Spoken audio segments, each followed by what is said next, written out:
Pankaj sir classes में आप सभी का स्वागत। हम लोग फिजिक्स के प्रकाश का अपवर्तन चैप्टर पढ़ रहे हैं। आज इस चैप्टर का 9वां क्लास है। पिछले 8 क्लास का वीडियो देखने के लिए डिस्क्रिप्शन में लिंक शेयर कर दिया गया है, आप वहां से देख सकते हैं। आज का जो वीडियो है क्लास है काफी इंपॉर्टेंट है। किरण आरेख की बनावट के लिए मुख्य बातें क्या है कि किरण आरेख की बनावट के लिए मुख्य बातें अमूमन विद्यार्थियों को भारी लगता है कि किरण आरेख की बनावट कैसे होता है, कैसे प्रतिबिंब बन जाता है। तो अगर आप वीडियो के अंत तक रहेंगे बिल्कुल ही आपको आसान लगेगा। आइए बिना देर किए हम लोग प्रारंभ करते हैं कि किरण आरेख की बनावट के लिए मुख्य बातें 3 बातें हैं। अगर 3 बातों को हम लोग ध्यान में रखेंगे तो किरण आरेख की बनावट आसानी से, बिल्कुल ही आसान तरीके से हम लोग बना सकते हैं कि प्रतिबिंब कहाँ बनेगा, वस्तु जब कहाँ रहेगा। ये सब बातों को हम लोग आराम से देख सकते हैं। पहली बात है कि लेंस के प्रकाश केंद्र की दिशा में आपतित किरण अपवर्तन के बाद बिना विचलित हुए सीधी निकल जाती है।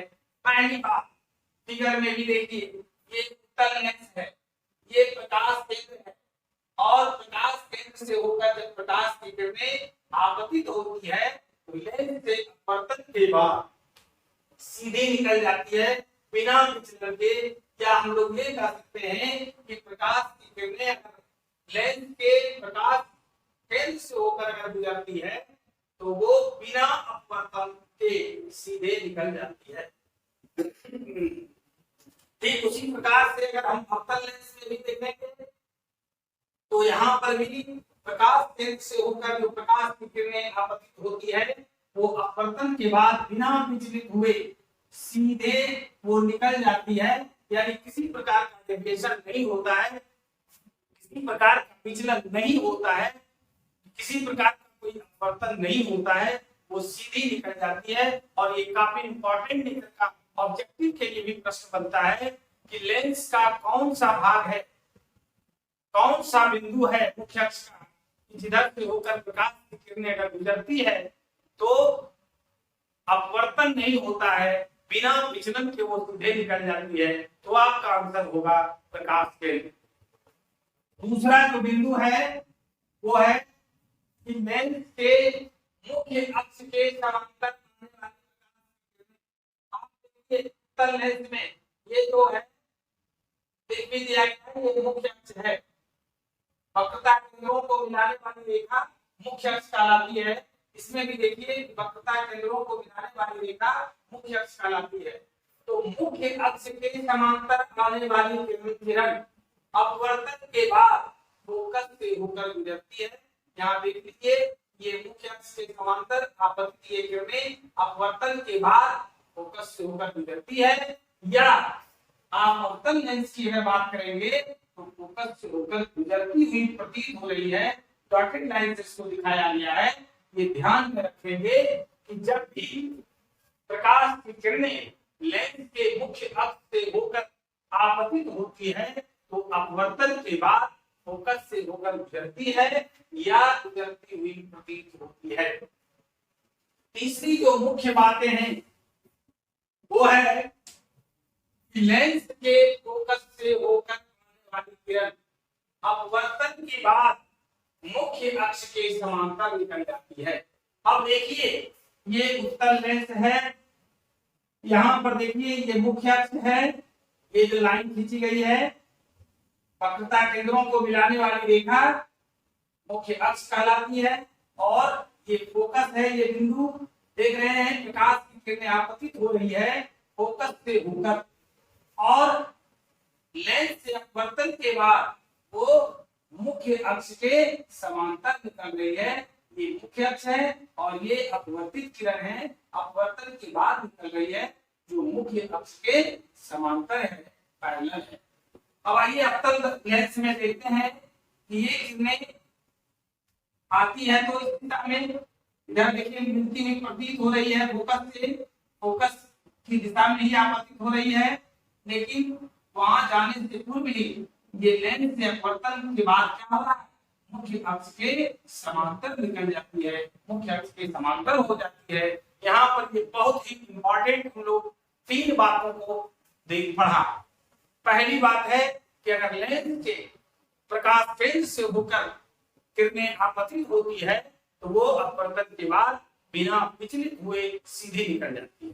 दूसरी बातें जो हम लोगों ने सीखा ये है कि लेंस के मुख्य अक्ष के समांतर आने वाली प्रकाश की किरणें अपवर्तन के बाद मुख्य फोकस से होकर के गुजरती है या गुजरती हुई प्रतीत होती है। तीसरी बात ये दूसरा का जस्ट कहिए उलट है। तीसरी बात कि लेंस के फोकस के दिशा में या फोकस से होकर आने वाली प्रकाश की किरणें अपवर्तन के बाद वो मुख्य अक्ष के समांतर निकल जाती है। ये काफी इंपॉर्टेंट है। इसकी तैयारी करने के लिए आप वीडियो को बार बार देखें और कॉपी पर स्केचिंग का काम खुद से करें तो ज्यादा अच्छा होगा, ज्यादा इफेक्टिव होगा। अब देखिए, अब हम लोग पढ़ेंगे कि उत्तल लेंस से बने प्रतिबिंब की स्थिति। जब उत्तल लेंस के समक्ष विभिन्न दूरियों पर जब वस्तु रखी जाती है तो उसके द्वारा जो प्रतिबिंब बनता है उस प्रतिबिंब की स्थिति क्या है, ये हमेशा ध्यान रखेंगे कि दर्पण द्वारा जो प्रतिबिंब बनता है वो प्रकाश के परावर्तन के फलस्वरूप बनता है, जबकि लेंस के द्वारा जो प्रतिबिंब बनता है वो प्रकाश के अपवर्तन के फलस्वरूप बनता है। इस बात को ध्यान में रखेंगे। अब है जब वस्तु, पहला स्थिति है कि जब वस्तु लेंस तथा फोकस के बीच स्थित हो। यहाँ देखिए ये लेंस है और ये फोकस है। ध्यान रखेंगे कि लेंस में 2 फोकस होता है और उसका नामकरण कर दिया जाता है फोकस 1, फोकस 2, F1, F2। क्योंकि ये 2 गोलाकार कांच का टुकड़ा होता है, 2 गोलाकार कांच से इसको बनाया गया है। अब आइए कि जब वस्तु फोकस और लेंस के बीच है तो इसका प्रतिबिंब कैसे बनेगा। तो हम लोगों ने 3 मुख्य बातें सीखी है कि जब मुख्य अक्ष के समांतर प्रकाश की किरणें आती है तो लेंस से अपवर्तन के बाद मुख्य अक्ष होकर गुजरती है, फोकस से होकर गुजरती है। अपने मन से हम लोगों को कुछ नहीं करना है। जो 3 मुख्य बातें हम लोगों ने पढ़ा उसी 3 बात का उपयोग करते चलेंगे और हम लोगों का प्रतिबिंब बनता जाएगा और बिल्कुल ही आसान लगेगा। आप कमेंट बॉक्स में कमेंट जरूर करेंगे अगर भारी लगे तो। अब आइए, दूसरा जो प्रकाश की किरणें हैं वो प्रकाश केंद्र से होकर गुजरती है। हम लोगों ने अभी देखा था कि जब प्रकाश की किरणें प्रकाश केंद्र से होकर गुजरती है तो बिना अपवर्तन के, बिना विचलन के वह सीधे निकल जाती है। अब देखिए कि कहीं ये मिल नहीं रहा तो प्रतिबिंब बनेगा फिर कैसे। तो इसको हम लोग पीछे की ओर बढ़ाएंगे। ये वास्तव में मिल नहीं रहा तो मिलती हुई क्या हो रही है, प्रतीत हो रहा।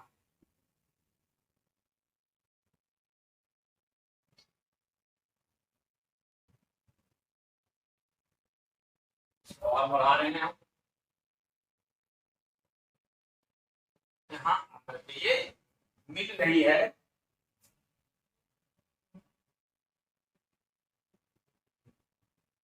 यही इसका जो है वो प्रतिबिंब बना A डैश B डैश।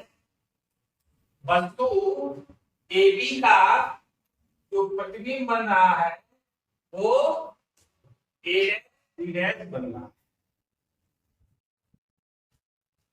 और प्रतिबिंब का स्थिति देखिए, आप देख करके आपको बताना है कि ये स्थिति किस प्रकार की है। तो प्रतिबिंब की जो स्थिति है, हम देख रहे हैं कि वस्तु ए बी के ये पीछे बन रहा है। दूसरा है वस्तु है ए बी, प्रतिबिंब ए डैश बी डैश निश्चित रूप से क्या है, वस्तु से बड़ा है और ये सीधा है। सीधा इसलिए है कि मुख्य अक्ष से ऊपर है। अगर मुख्य अक्ष से ऊपर कोई प्रतिबिंब बनता है उसको सीधा कहते हैं, नीचे बनता है तो उल्टा कहते हैं। और हम लोग ये भी पढ़े हैं पिछले वीडियो में, आप डिस्क्रिप्शन में जाकर के लिंक साझा कर दिया गया है। अगर पहली बार आप देख रहे हैं तो ग्रुप को, ये चैनल को सब्सक्राइब जरूर करें और पिछला वीडियो को आप देखें, उसमें जो है आभासी या काल्पनिक प्रतिबिंब के बारे में बताया गया है कि आभासी या काल्पनिक प्रतिबिंब हमेशा वस्तु की अपेक्षा सीधा होता है। यहां पर जैसे ही सीधा बना यानी प्रतिबिंब आभासी या काल्पनिक है। अब देखिए हम लोग दूसरा स्थिति कि जब वस्तु लेंस के फोकस पर स्थित हो।